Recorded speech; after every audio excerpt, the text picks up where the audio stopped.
Okay, so far we've taken a look at two different assignment types that you might have in a Google Classroom.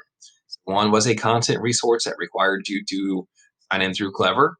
And then we also took a look at what a assignment might look like if it's using a Google product along with that content resource. We're going to take a look at a third possibility that is an app or a resource that is neither Clever sign in nor is it a Google product itself. And in this case, this particular resource is Vision 2.0. That is our math resource for our elementary students. And teachers really have two ways to get kids to that resource. They can make an assignment. It'll take a kid to the sign-in page for Savas. That's the name of the company now that Envision 2.0 falls under. And they'll sign into that just using their normal old username, password. That first name, first letter of their last name, last four of their student ID combination, along with their digit birthday password. Or, and what we really hope our teachers utilize is, especially for our students who are on Google Classroom, would be they could use a Google Chromebook or a Google sign in. So when they're on their Chromebook, they're already signed into Google, so they don't really have to sign in again. They just go directly to the Envision 2.0 website after that assignment is created. We'll take a look at that right now. So first thing, you open up the assignment. You see already it's Savas Realize, which Envision 2.0 is the product inside of that website, math product. We'll click View Assignment to take a closer look at it. That's where we see, again, since it is a third-party application, it's not going to have a turn-in option. We'll mark it as done once we are done. And with with our other assignments, if you have a question for the teacher, you can type that in there and send that to the teacher as well.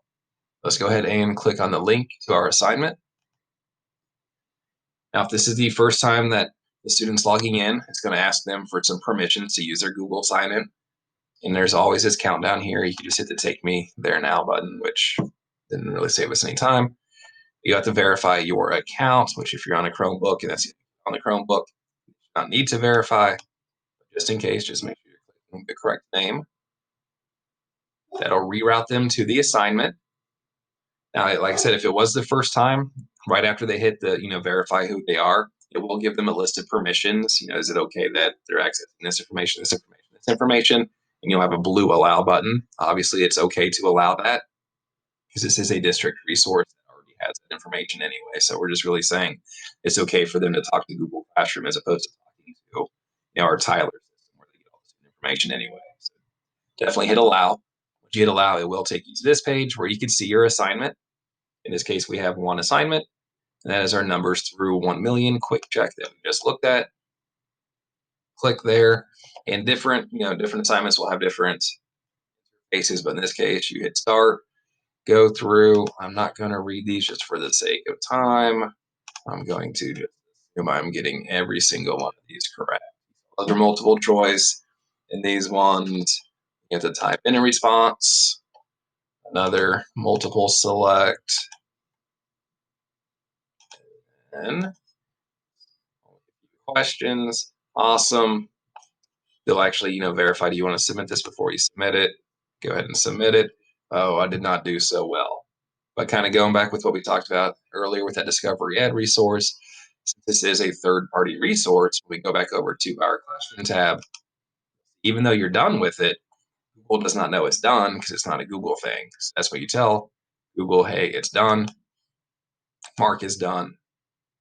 And then you're, like I said on this, since this is not a Google product, and it's also not one of our Clever integrations, kids will have two different ways to get to it. Are they going to sign in through Google, or they're going to sign in through the page itself? And you'll see that because as soon as they click on the assignment link, it'll take them to the sign on page. And either way, it'll be only that one way though for that student for the rest of the school year. So if it uses Google, they'll always use Google.